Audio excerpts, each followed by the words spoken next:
Why every Yu-Gi-Oh player needs a pet deck. Finally. A reason to play Burning Abyss.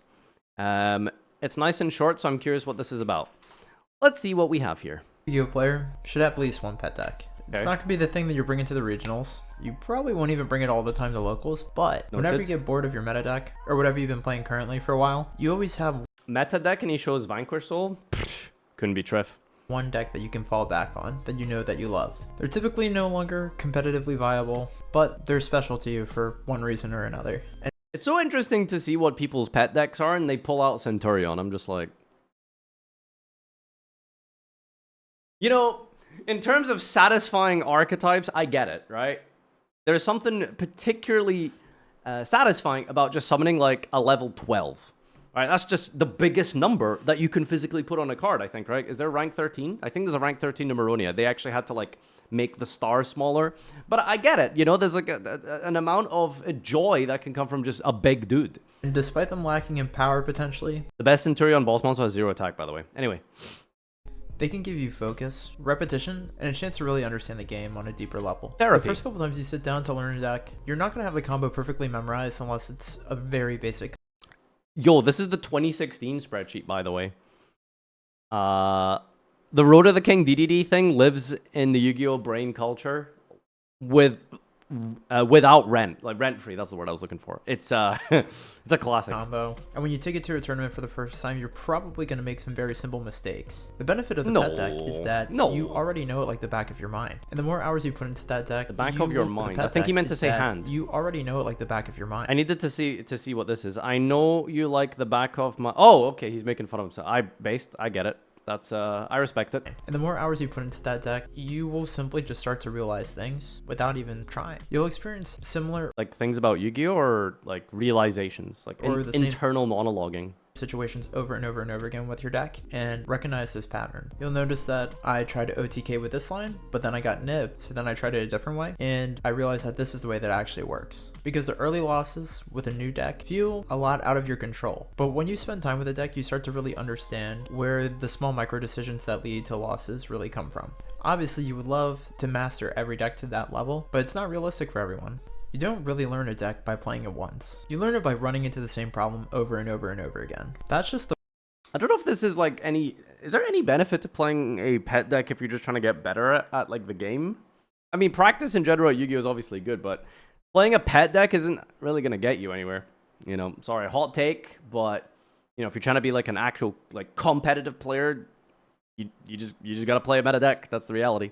Nothing wrong with playing your pet deck, of course, but in terms of like benefiting your competitive play, I don't think playing a pet deck is gonna make you a better player or benefit you any more than you would have just been playing a meta deck, right? Like that's kind of it. Unless you happen to randomly run into it at like round 4 of a YCS and it's like, oh look, it's a Centurion. That deck hasn't been relevant for like 3 years, but I know all the plays. See.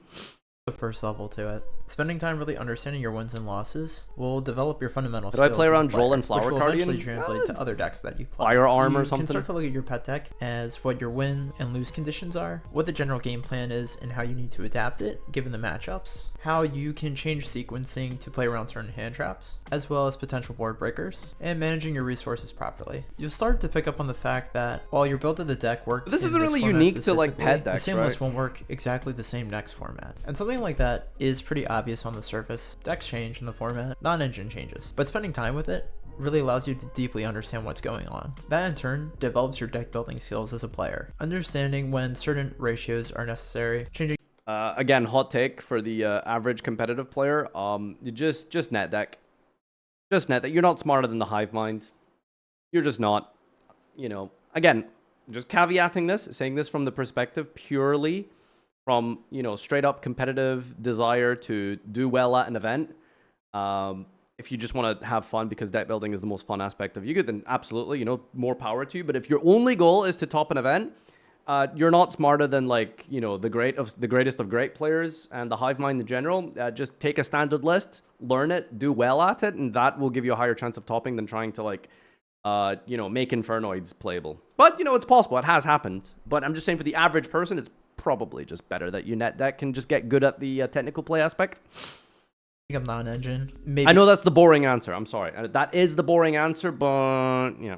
it's changing the searchable trap card at the end of your combo, or maybe it's not playing them at all. Spending time with the deck allows you to understand what works and what doesn't work, and you can't get that by switching from deck to deck all the time. At that level, you're not really even thinking about your deck, you're thinking about the game itself. Getting better at the game and practicing your fundamentals definitely increases your chances of winning, and winning with any deck feels nice. But when you win with your pet deck, something about it feels special. There's probably a multitude of things that go into why it feels you should special, definitely do it just but because I it's think fun. it can largely be summed up into ownership. It's your deck. It's probably someone else's deck to them too, but to you, it's your deck. You spent infinite hours with it, you've changed it a million times, you've put a lot of work into developing it to the point where you can win consistently with it. Fuck, I'm gonna go play BA now. Holy. With that deck to get to the point where you're at now, I'm starting to feel it there within that deck. Those small consistent wins help build your confidence as a player and have a more positive connection to the game. For a long time, that deck for me was Sword Soul. It was my first real competitive deck that I was playing even after it was bad.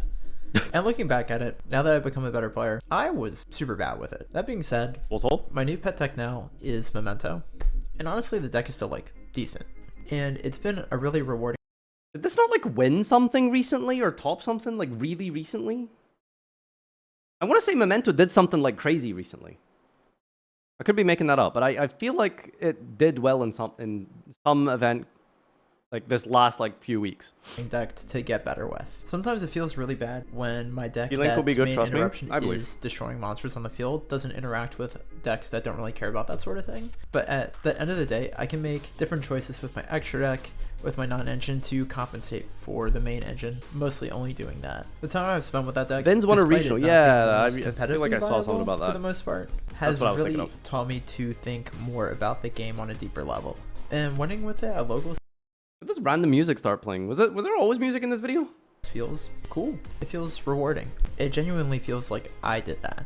As meta trends change and power creep sets in, new decks come in and out of the format all the time, as well as the non-engine changing. And while to be competitive, you do have to keep up with that stuff and play better decks. But even as those decks come and go, your pet deck sticks with you. It's your all reliable. Yeah, you're still gonna have to play good decks, sorry. Bring to locals, and even if you lose bad news, you're still gonna have a good experience with it, just because you love it. What's your pet deck? I think most people already have one, so let me know what it is in the comments. And maybe share a special memory you have with your deck. Yeah, you can ritual summon this. What? The idea of playing a pet deck just for like the fun of it, of course, and you know, like just enjoyable mental exercises, right? Like just solitaire deck building, etc., is obviously like very fun and enjoyable and huge. But I was just mentioning from a purely competitive perspective, like it's not really going to benefit you. But that doesn't mean you shouldn't have fun as well. You know, two things can be true at the same time. I'm just saying. But yeah. It's a good point.